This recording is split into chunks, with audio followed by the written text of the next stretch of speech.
Madhava Jaya Kunja Bihari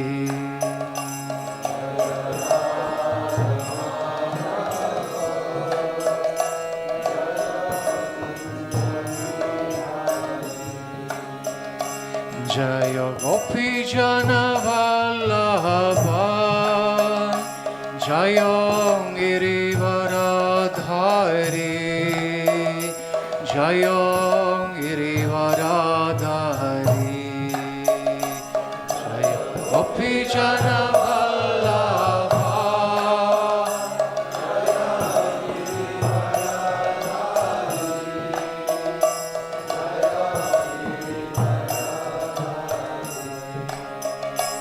Jaya Gopi Jana Vallabha Jaya Girivaradhari Jaya Girivaradhari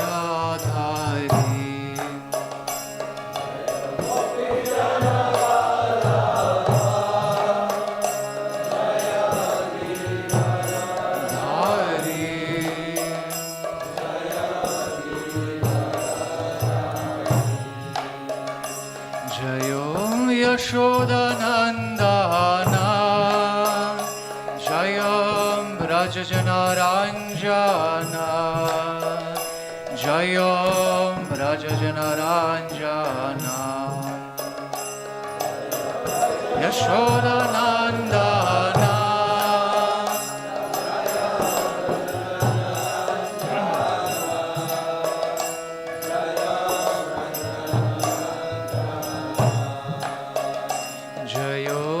Yashodanandana Jayam Brajajanaranjana Jayam Brajajanaranjana Yashodanandana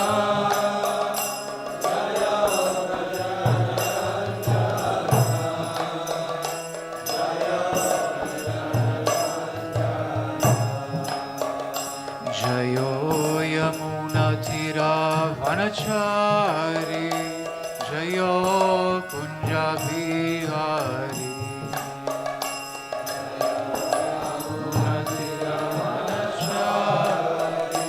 Jayo Kunja Bihari Jayo Yamuna Tira Vanachari Jayo Kunja Bihari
Yashodanandana Jayam Rajajanaranjana Jayam Rajajanaranjana Nandana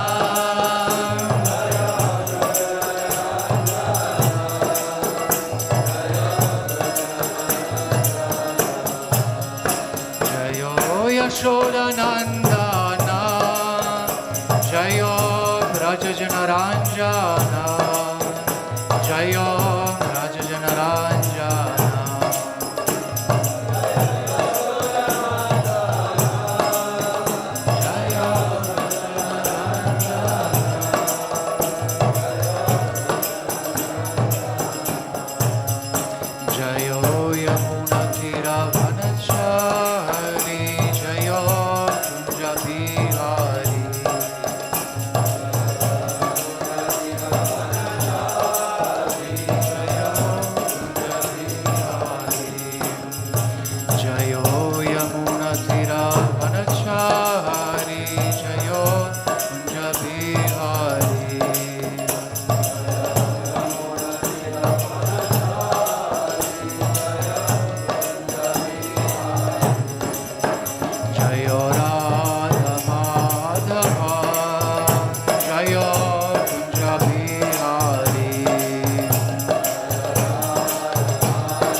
Madhava ki jai, Shri Gaura Nitai ki jai, Nitai Gaur Premanande, Hari Hari Gaur.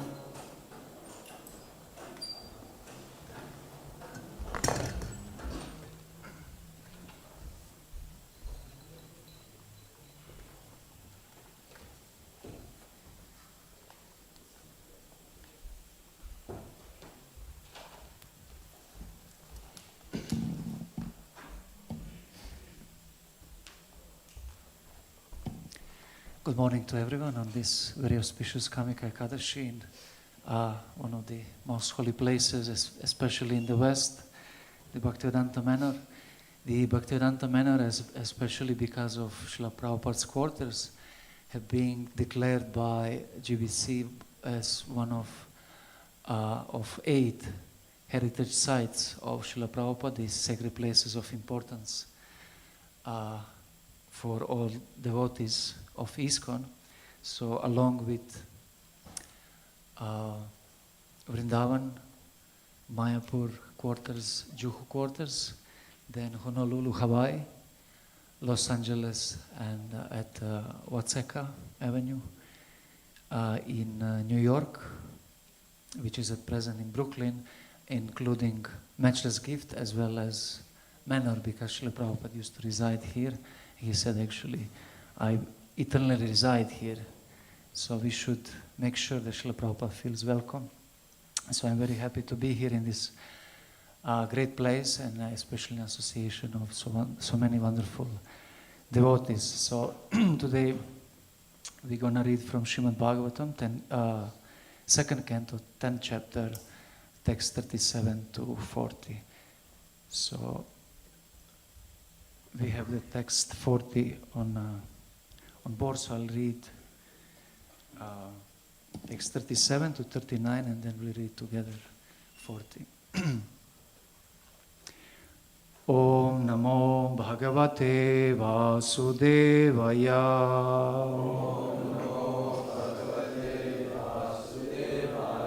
Om Namo Bhagavate Vasudevaya.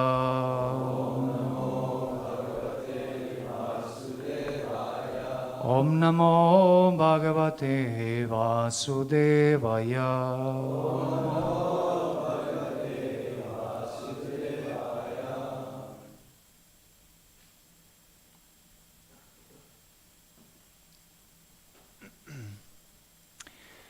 Prajapatin manun devan rishin pitri ganan pritang siddhacharana gandharvan vidyarasura guhyakan kinapsaraso anagan sarpan kimpurushan naran matri raksha pishachamscha preta bhuta vinayakan kushmandon mada vetalan yatudanan grahanapi kagan mrigan pashon vrikshan girin ripas Sarisripan Girin Nipa Sarisripan.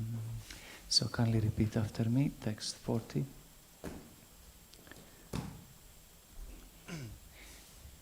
Dvividaham Chaturvidaham Ye Anye Jala Akushalaham. Excuse me, I have skipped one line. Stalam Naba Okasaham Kushalam Akushalaham Mishraham Karmanam Gatayaham Tu Imaham Dvividash Chaturvidayenyam Dvividash Chaturvidayenyam Jalasthala Nabaukasaham Jalasthala Nabaukasaham Kushala Kushala Mishraham Kushala Kushala Mishraham Karmanam Gatayastvimaham Karmanam Gatayastvimaham Dvividash Chaturvidayenye Jalasthala Nabhaukasaham Kushala Kushala Mishraham Karmanam Gatayastvimaham. Prabhus. Dividash Chaturvidash Deyanne Dividash Chaturvidash Jalasthala Nabhaukashaha Kushala Kushala Smishna Karmanam Gatayastu Imaha.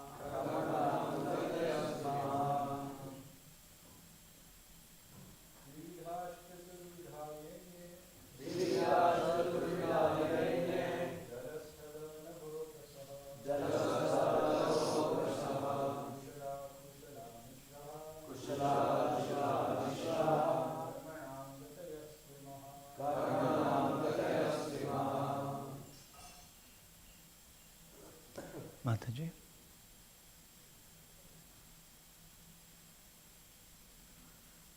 Thank you. Dvividaham, the moving and the standing living entities. Chatuvidaham, living entities born from embryos, eggs, perspiration, and seeds. Ye, others. Anye, all. Jalam, water. Sthalam, land. Naba okasaham, birds. Kushalam, in happiness. Akushalaham, in distress. Mishraham, in mixed happiness and distress. Karmanam, according to one's own past deeds. Gatayaham, a result of. To, but. Imaham, all of them. Translation and purport by His Divine Grace, A.C. Bhaktivedanta Swami Prabhupada. O King, know from me that all living entities are created by the Supreme Lord according to their past deeds. This includes Brahma and his sons like Daksha, the periodical heads like Vaivasvata Manu, the demigods like Indra, Chandra, and Varuna, the great sages like Bhrigu, Vyasa, and Vasishta, the inhabitants of Pitriloka and Siddhaloka, the Charanas, Gandharvas, Vidyadharas, Asuras, Yakshas, Kinnaras, and angels. The serpentines, the monkey-shaped Kimpurushas, the human beings, the inhabitants of Matriloka, the demons, pishachas, ghosts, spirits, lunatics and evil spirits, the good and evil stars, the goblins, the animals in the forest, the birds, the household animals, the reptiles, the mountains, the moving and standing living entities, the living entities born from embryos, from eggs, from perspiration and from seeds, and all others, whether they be in the water, land, or sky, in happiness, in distress, or in mixed happiness and distress. All of them, according to their past deeds, are created by the Supreme Lord. Purport. The varieties of living entities are mentioned in this list, and with no exception from the topmost planet down to the lowest planet of the universe, all of them in different species of life are created by the Almighty Father Vishnu. Therefore, no one is independent of the Supreme Personality of Godhead. In the Bhagavad Gita 14.4, the Lord therefore claims all living entities as his offspring in the following verse. Sarva yonishu kaunteya murtaya sambhavantiya tasam brahma mahadyonir aham bija pradafpitam. The material nature is compared to the mother. Although every living being is seen to come out of the mother's body, it is still a fact that the mother is not the ultimate cause of such a birth. The father is the ultimate cause of birth. Without the father's seed, no mother can give birth to a child. Therefore, the living beings, in different varieties of forms and positions within the innumerable universes, are all born of the seeds of the Almighty Father, the personality of Godhead. And only to the man with a poor fund of knowledge they appear to be born of the material nature. Being under the material nature of the Supreme Lord, all living entities beginning from Brahma down to insignificant end are manifested in different bodies according to their past deeds. The material nature is one of the energies of the Lord, Bhagavad Gita 7.4. The material nature is inferior in comparison to the living entities, the superior nature. The superior nature and the inferior nature of the Lord combine to manifest all universal affairs. Some of the living entities are relatively happy in better conditions of life, whereas others are in distressed conditions of life. But factually, none of them are actually happy in the material condition of life. No one can be happy in prison life, although one may be a first-class prisoner and another a third-class prisoner. The intelligent person should not try to be promoted from third-class prison life to first-class prison life, but should try to be released from the prison altogether.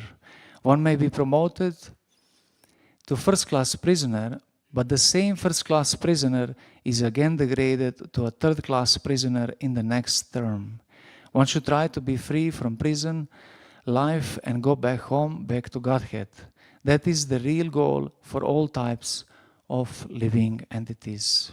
Om Agyanantimirandasya Gnananjana Shalakaya Chakshurumilitam Yana Tasmai Shigurave Namaha Shri Chaitanya Manobhistam Stapitam Yana Bhutale Swayam Rupa Kadam Mahyam Dadati Swapadandikam Vandeham Shri Guru Shiyuta Padakamalam Shri Gurun Vaishnavamscha Shri Rupam Sagrajatam Sahagana Ragunatanvitam Tam Sajivam Sadvaitam Savadutam Parijana Sahitam Krishna Chaitanya Devam Shri Radha Krishna Padan Sahagana Lalita Shri Vishaka Vitamscha He Krishna Karuna Sindho Dinabandho Jagatpate Gopesha Gopika Kanta Arada Kanta Namostute Tapta Kanchana Gorangi Radhe Vrindavaneshwari Vrishabhanu Sute Devi Pranamami Hari Priye Vanchakalpatarubhyascha kripa sindhubhya eva cha patitanam pavanebhyo Vaishnavebhyo namo namaha. Jaya Shri Krishna Chaitanya Prabhu Nityananda Shri Advaita Gadadara Asadi Gaura Bhakta Vrinda. Hare Krishna Krishna Krishna Hare Hare Hare Rama Rama Rama Hare Hare. So the teachings of Srimad Bhagavatam are especially dear to Gaudiya Vaishnavas, Vaishnavanam Priyam, because Sri Chaitanya Mahaprabhu used to relish the mellows of devotional service explained in Srimad Bhagavatam. And he personally have said, Srimad Bhagavad Rasa Tattva Prachara, Krishna Tulya Bhagavata, Janilla Samsara, that he have come to preach the transcendental mellows of Srimad Bhagavatam, Bhagavad Rasa Tattva Prachara, Krishna Tulya Bhagavata, which is non-different from Krishna himself, and therefore can liberate all living beings. So Srimad Bhagavatam is considered as a Shabda Brahman and is not different from Parabrahman, Sri Krishna himself. Actually, in one verse of Srimad Bhagavatam, he said that Srimad Bhagavatam are the thoughts of Krishna. So, thoughts of Krishna and his devotees, and devotees are seeing Krishna in form of Shyamasundar, who is Atmarama, the one who is self-satisfied within himself, and who is also Rasamai, Pararama, the one who shares his bliss and experience with others. Therefore, Sri Chaitanya Mahaprabhu considered the Srimad Bhagavatam as Pradhana Shastra, the foundational scripture among all Vedic scriptures. And especially, Srimad Bhagavatam is coming from the mouth of Krishna, and from position of Sambandha Gyan, from the position of original Purusha. However, when Sri Chaitanya Mahaprabhu is coming in this world, then he is giving the same Srimad Bhagavatam from position of Prakriti, Mula Prakriti, that is Srimati Radharani. So from the level of Prayojana Gyan, from the level of love of Godhead. So that therefore it's very special, and Chaitanya Mahaprabhu with his explanation have ultimately beautified the whole sampradaya of Gaudiya Vaishnavism. So the teachings of Srimad Bhagavatam should be learned in association of devotees, and actually not learned but actually relished.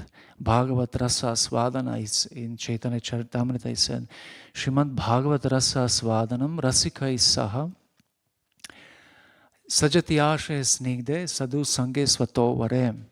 The Srimad Bhagavatam should be relished in the association of like-minded Sajati Ashaya Snigde, persons or devotees who have similar kind of affection for Krishna.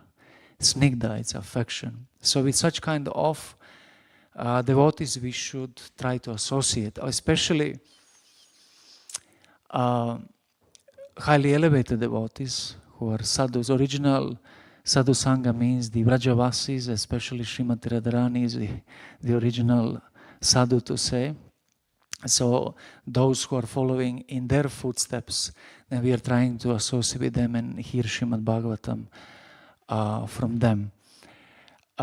So relishing Srimad Bhagavatam in association of devotees, just like Lord Chaitanya Mahaprabhu have relished in association of his followers in Bengal and Orissa.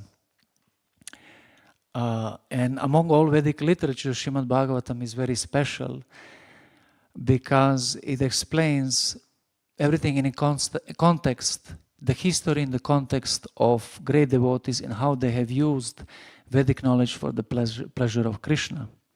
In first canto, text 3 of first chapter is saying, Nigama kalpataror galitam palam Shukamukad Amrita Dravya Samyutam Pibatam Bhagavatam Rasamalayam Muhuraho Rasika Bhuvi Bhavukaha.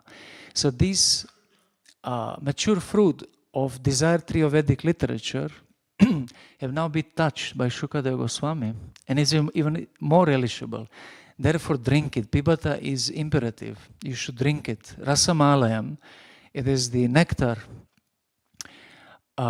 coming from his mouth,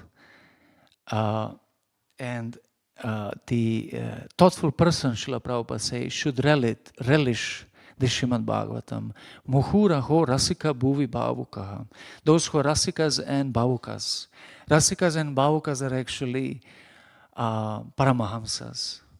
And so we can just consider ourselves how disqualified we are to not only hear but to speak as well. So we don't have any adhikar to speak on that. But however, in the service of our Guru Parampara, we are speaking. We are not speaking as any kind of a teacher or any, guru or instructor. We are speaking from as a service for our spiritual masters. So that is the qualification. Paramahamsa Samhita Srimad Bhagavatam is meant for Paramahamsas. It's for people who are above Varnashram Dharma, who are above sannyas level even. So where are we actually to properly relish Srimad Bhagavatam? Rasikas and Bhavukas. Bhavukas are persons who have ecstatic emotions in their devotional service, and Rasikas are those who already relish their relationship with Krishna, Prema, Bhakti. So from our position, very difficult to understand this. However, our service is then to speak on Srimad Bhagavatam. So this desire tree of Vedic literature, Nigama Kalpataror, is explaining the knowledge which comes through Guru Parampara. Nigama means Niyatam Gamyate iti Nigama. Niyatam, the tradition, Gamyate, that which comes in tradition. It is Nigama. So it is not that this knowledge is obtained through speculative means, but is obtained actually through reception in a disciplic succession. And opposed to that is Agama, the knowledge which comes from Nigama, the knowledge like Tantra Shastra, like our deity worship is coming from Nigama. So then these two combines, because many people are not qualified to follow Nigama or the Vedas, Shruti, and therefore Agama is there so that different classes of people can follow Vedic injunctions. So the Srimad Bhagavatam is then the mature fruit of all Nigamas, all Vedic scriptures, and that means that actually in all Vedic scripture, in Srimad Bhagavatam, all other scriptures are supposed to be there. And it's true actually. If you do research, we can find, for example, chronologically, first canto, we have Mahabharata. It's Garuda Purana is saying that Srimad Bhagavatam is Mahabharata Tatparya Nirnaya. It is the explanation of Mahabharata, explanation of the great epic of Mahabharata. So we see how Krishna and Pandavas have been related in first canto. So then we have Ramayana in which canto? 9th canto. Then we have different kinds of Puranas as well. For example, Kalki Purana, 12th canto, yeah. But so these are all itihasas and Puranas, great narratives, histories. But where would be some direct Vedic suktas inside?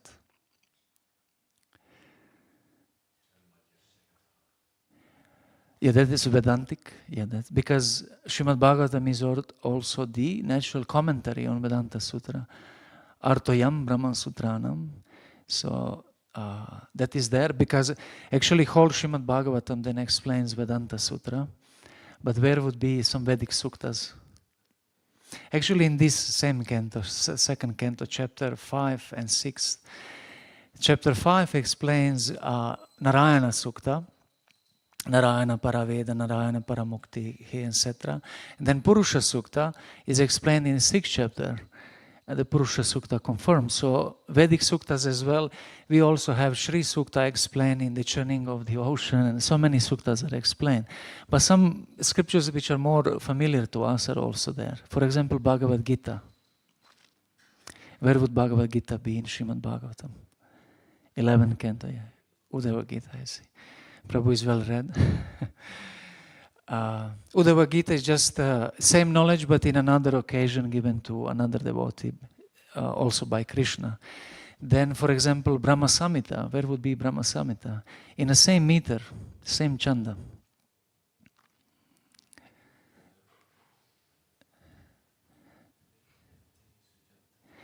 It is in 3rd Canto. Explanation of creation, then over there it's same thing explained. For example, Ishopanishad is also in Srimad Bhagavatam.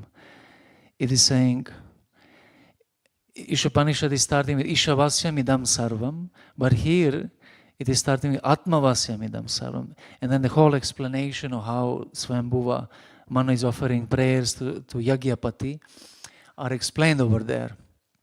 So different kinds of knowledge are there, and actually all 14 books of Vedic knowledge are in Srimad Bhagavatam. Chaturveda, Shadvedanga, and Chaturupanga. So if we study Srimad Bhagavatam, we'll get all kinds of knowledge, and finally we'll get them in context of Krishna consciousness. Because in Srimad Bhagavatam, unlike in other scriptures, Srila Vyasadeva had explained how have great devotees from their own positions being serving Krishna. And they have used different kinds of knowledge to please Krishna. So in that way we can also connect from different narratives of great personalities and see how we also can serve from our position and finally reach that level of Bhavuka or Rasika. About the mentioned Shri Ishopanishad, in Ishopanishad is one of the Upanishad. It's explaining one of the Vidyas of the sciences of Upanishads. There are 32 sciences of Upanishads, and Ishavasya is one, Brahma Vidya is another. But one of them is also explained in this chapter, 10th chapter, and it's called Shodashakala Vidya, the science of material creation and instruments in material world. So this whole chapter is explaining actually the primary creation in Shodashakala Vidya. So what would be then this Shodashakala Vidya and what we can learn from that for our own practical spiritual life.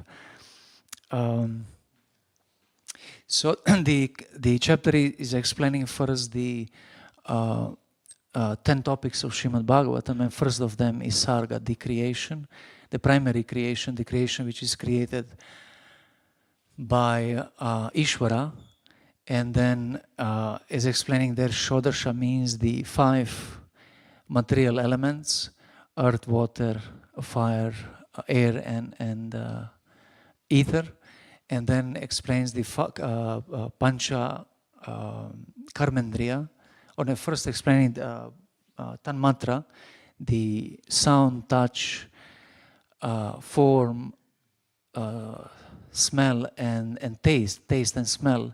And after that explaining the 5 senses with which we are working, the Panchakarmendriya, the mouth, hands,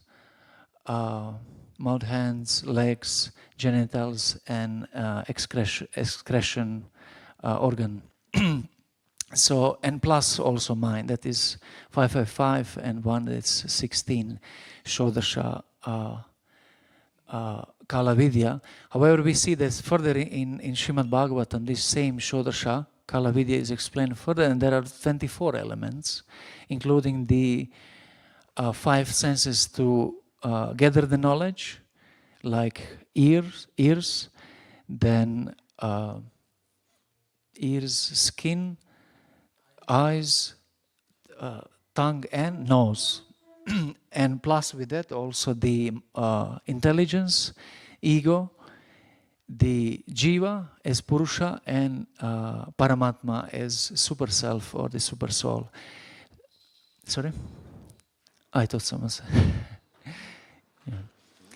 Shri Radha Gokulananda ki jai, Sitaram Lakshmana Hanumana ki jai, Nitai Gaur Premanande, Hari Hari Bol.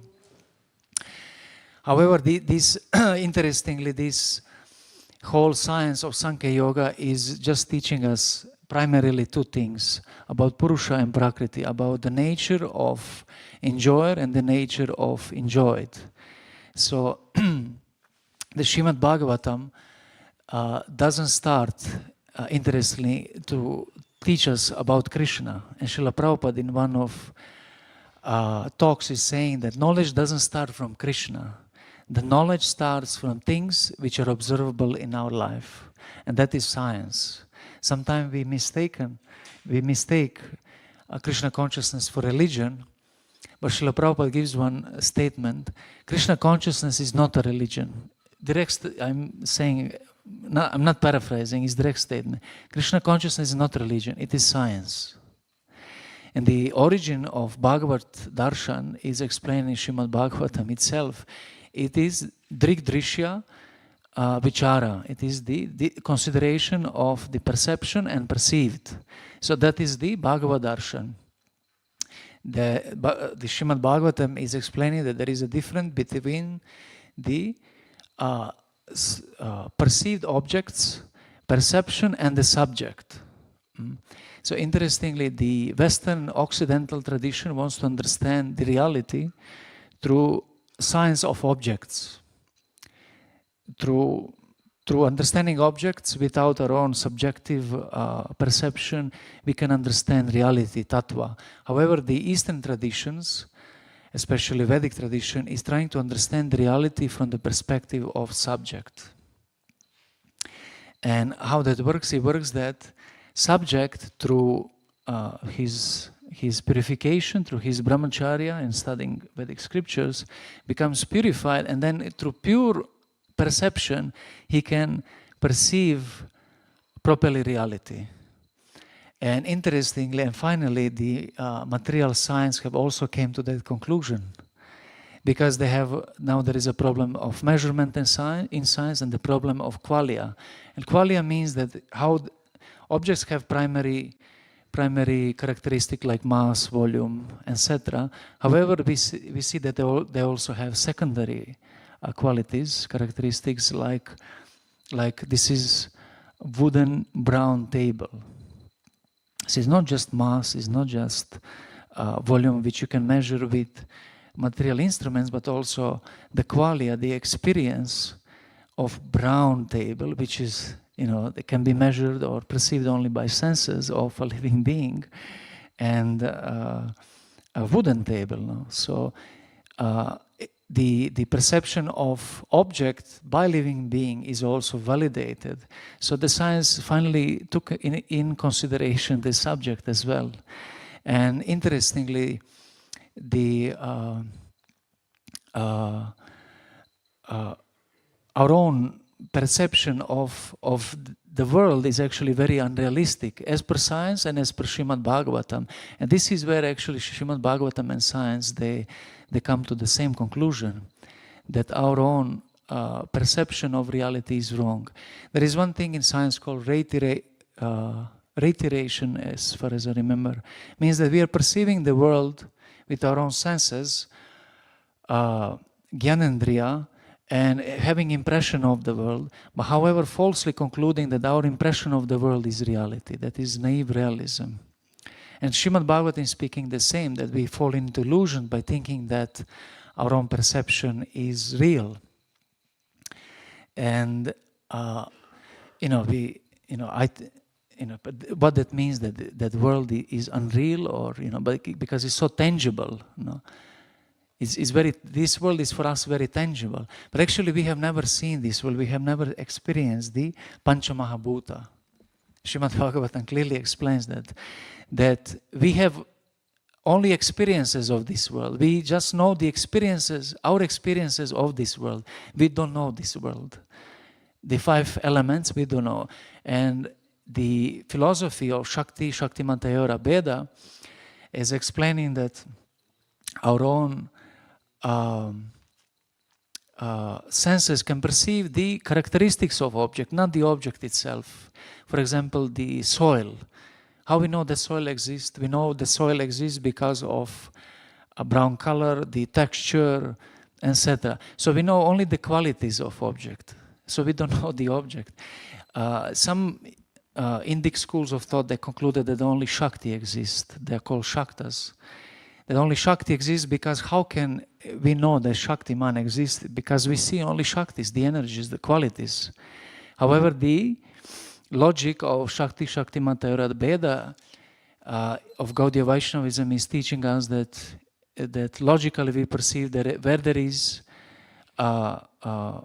some quality, there must be also behind it the subject of that quality. Just like previous verse was explaining that Krishna is the subject of his Nama, Rupa, Guna and Lila. So, where we stop with that point, the Shakti Mata Ayurveda is explaining that we perceive only the qualities of objects. We don't perceive the objects themselves. So, in that sense, when we say that Krishna created this world, that's wrong actually. Because we have only experiences, our experiences of this world. We don't see the world which Krishna created. And you will see, maybe it sounds very controversial to you, but I'll read for you text 45. Because you see how Srimad Bhagavatam is very scientific. There is no direct engineering by the Lord for the creation and destruction of the material world. What is described in the Vedas about his direct interference is simply to counteract the idea that material nature is the creator. So there is no direct engineering. So Krishna didn't create this world. Your experience is not created by Krishna. It's created and explained in these verses. It is created by Adidaivika, by demigods, by Adibhautika, the conditioned material person, and Adhyatmika, the self, which is non-material. These three are creating our experiences. So sometimes we argue with atheists or whatsoever, but actually it's wrong. You know, Krishna created this world. Indirectly, yes. In primary creation, yes. But in secondary creation, no, he didn't create. So this is the conclusion, Bhagavad Siddhanta, which is suitable for explanation of modern science, because modern science came also to that conclusion. And sometimes we conclude that Srila Prabhupada is against science. However, we see that he clearly said that Krishna consciousness is science, and he also mentioned that material philosophers and thinkers, scientists, they finally realize Krishna in form of his Virat Rupa, in form of cosmic creation. So there is nothing else to experience but Krishna, because in Bhagavad Gita, Krishna is saying that he is the taste of water, he is the smell of soil, he is the sound in the ether. So what is behind of our perception is actually only Krishna, but we have never experienced him directly. So this knowledge, we can think as what is the use of all this knowledge? No? But it's experience of Krishna. The one who is Uttamadhikari, he's always seeing Krishna. In everywhere, in any experience, he is experiencing Krishna. And also this knowledge of Shodashakala Vidya is teaching us how to be dependent and teaching us our own real position.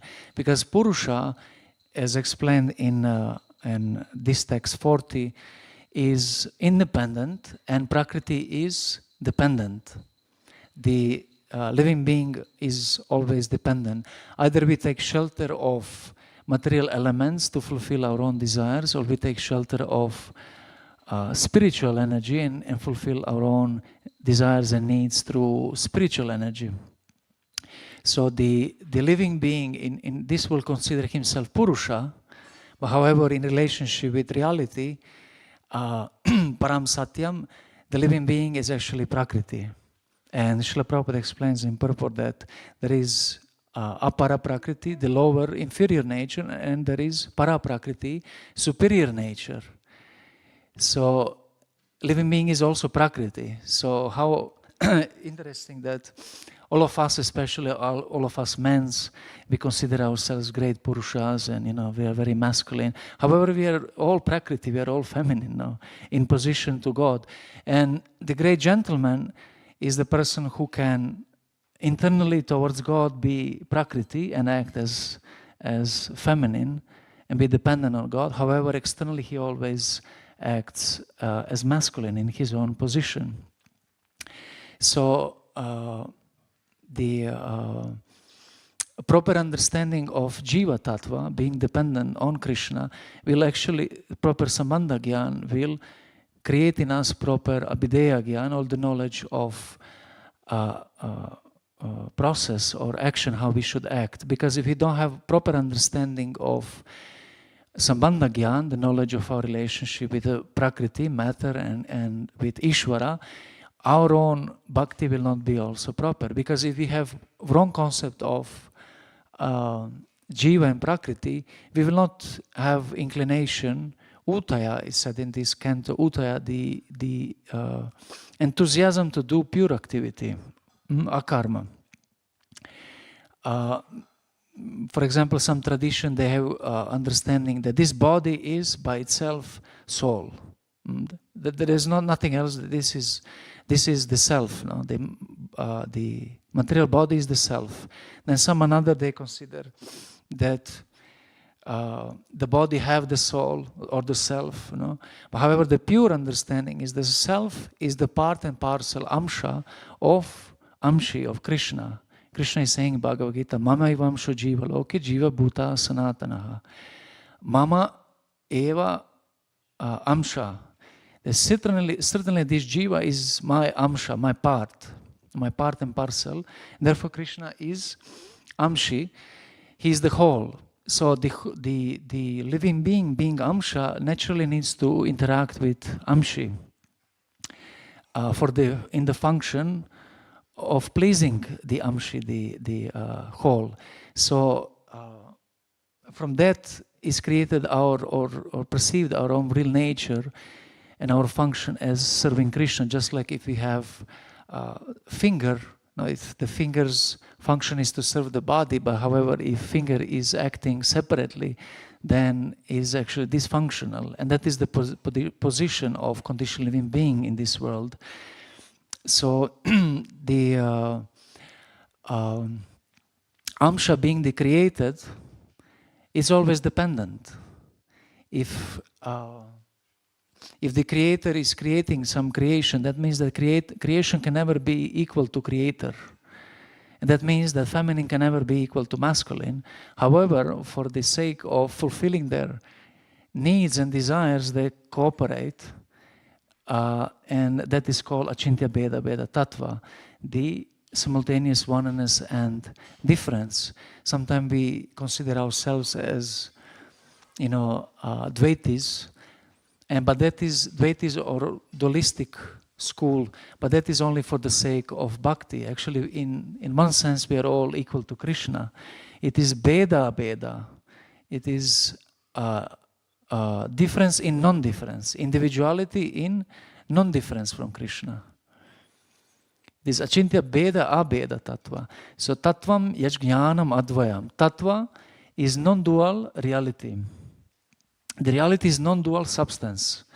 Means that we are non-different from Krishna. Because if the Acharyas are explaining, Jiva Goswami is explaining, if there is absolute difference between Jiva and Krishna, there is no need for service. Because if there is no connection between mother and child, then there is no need for love between them. But if there is natural connection between them, because child's body is produced from mother, then there is a need for that love and relationship. So in the same way, we as amshas of that amshi have absolute need for relationship with Krishna. So then great sages have concluded that pure devotional service would be the final and proper activity by by living beings to achieve perfection in life. Not karma mishra bhakti, not jnana mishra bhakti, not devotional service to get any result, not devotional service to get liberation, but pure devotional service, because the function of living being is to serve and please Krishna. So the prayojana or the goal of such devotional service would never be either dharma, artha, kama and moksha. And Srimad Bhagavatam especially explains that service with desire for any of these four chatur purusharthas or aspiration of human beings is kaitava dharma, is the cheating religion, cheating propensity of living being, and wants to get something from his own activity. However, the Chaitanya Mahaprabhu have declared Prema Pumarto Mahan, Srimad Bhagavatam Amalam Puranam, Prema Pumarto Mahan, Shri Chaitanya Mahaprabhu, Tatradanam, again? Idam Matam, Tatradanam na Paraham. This is the opinion of Lord Shri Chaitanya Mahaprabhu, and therefore we consider them the highest.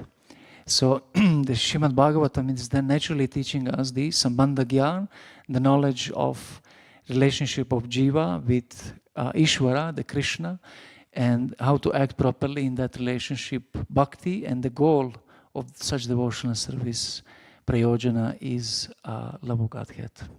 Thank you very much. If there is any question or comment, we can take maybe for shortly a few minutes. Yes, Prabhu. Yes.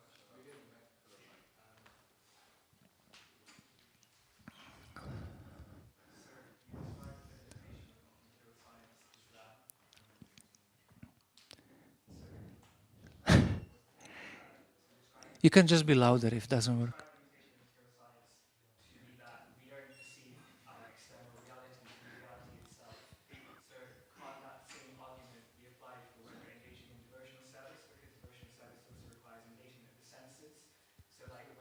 Mm-hmm. Mm-hmm. Mm-hmm.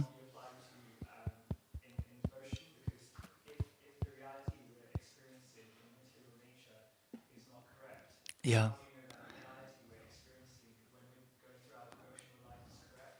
Mm-hmm. That's a very good question. That's perfect question, actually. So I hope to give perfect answer.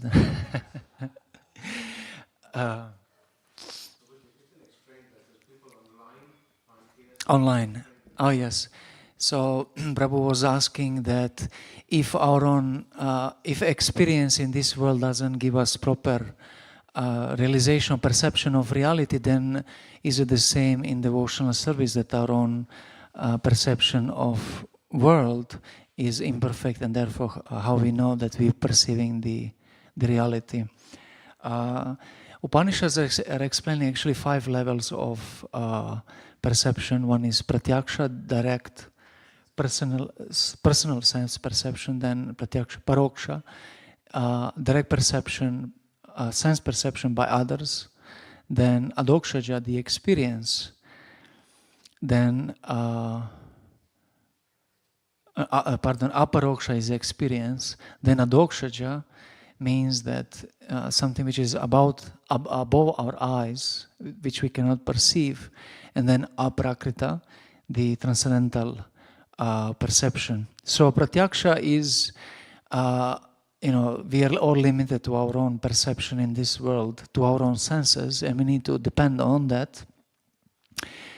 But we can also depend on the senses of others. That is paroksha, that's higher level. Just if someone is in another room, he can tell us what's going on there. We can extend our perception. But the aparoksha is without sense perception and means experience. Just like if a devotee can tell you, dance, it's very ecstatic, it's wonderful, and doesn't mean anything to you. You don't have that mood, or you don't want to dance. But if you dance, you know how it is. So it's experience. Mm-hmm. And in that experience, then adokshaja can descend. And that is higher level when we experience extrasensory levels of reality, where Krishna, or this reality itself, is manifested within our own sense perception. And we see that devotees have this experience. And I think I became devotee because of that. You read in books, you have Veda, you have knowledge, and you have experience of that. And you can verify your experience. You don't need to speculate, and you become, like a speculator or a sentimentalist. I had this experience. No, it's very realistic. So when this adokshaja descends, then we can experience things which are more, more extrasensory or more direct, in a sense that we experience them not only on this called bahiranga karana, external senses, but antakarana, the mind, intelligence, and ego, but also within our consciousness. And that is something which is different, because in this world we perceive only through false perception of ego. Just like I say here, I perceive the brown table. Nothing is created by living being. Even I is false ego, false self, because it's adibautika, the material body. I, the body, perceive the material, the brown table. So, however, when we have this experience of adokshaja, then we understand deeper meanings of reality. There are a couple of levels of sound which explain this, but it will be too much time to explain. And then aprakrita means when we can see reality directly. That means that Krishna himself have manifested within that. And sometime in our life, we are fortunate, we have experience when we feel very much connected to Krishna through remnants of his food, like prasadam, or his charnamrita, the ingredients with which we wash his feet, the fragrance of his garland. So they're so powerful, actually, because they're not indirect anymore. They are directly offered to deity, because Krishna have descended into Murti. So through Krishna's Swarup Shakti we are trying to perceive. Otherwise, if we try to perceive through external energy, just with the senses, even Murti or anything in Krishna consciousness, then still we will perceive through our lenses of Maya. We see separately, without things. But if we have any of these direct experiences, we know actually that it's above our sense perception, and the feeling of satisfaction is so natural for living being that we have never experienced that in this world. So I would say like that. Hopefully there is someone other comment, or someone can say something. Yes, Prabhu. So you were saying that the experience of, like you were saying, dancing, then you can perceive that experience, like if you're in a kirtan.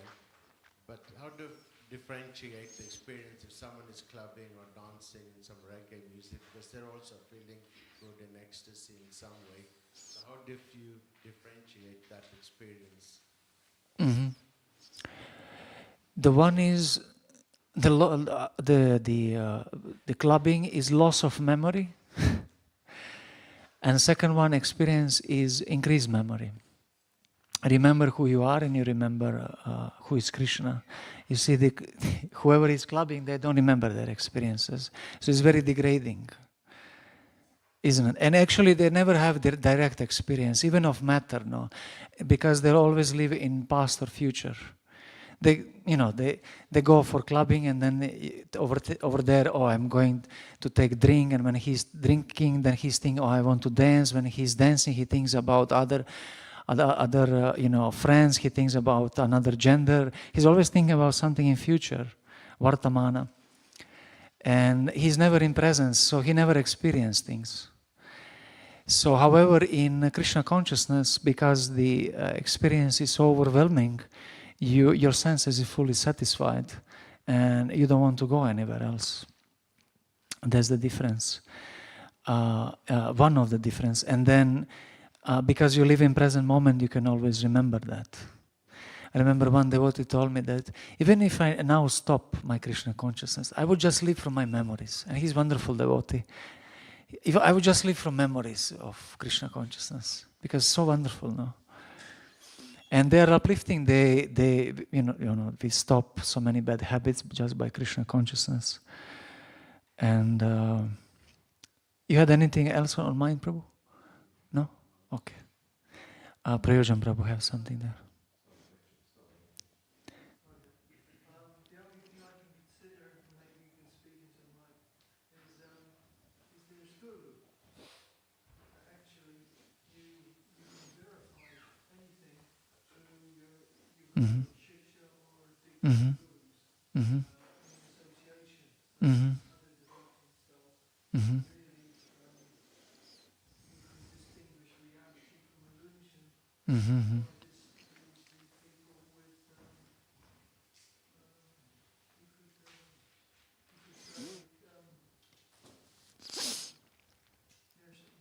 say their status that as a bona fide guru.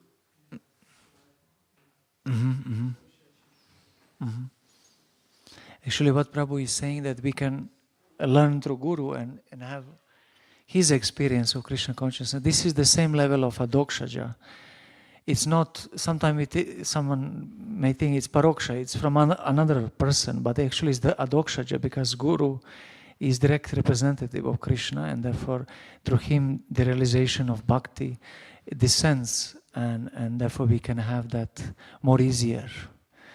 His experience becomes our experience, therefore it's easier for us to practice. I believe that everyone is eagerly expecting the experience of prasadam, so kindly proceed. Thank you so much. Grantaraj Srimad Bhagavatam ki jai, Shla Prabhupada ki jai, Nitai Gaur Premanande, Hari Hari Bol.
Hare Krishna.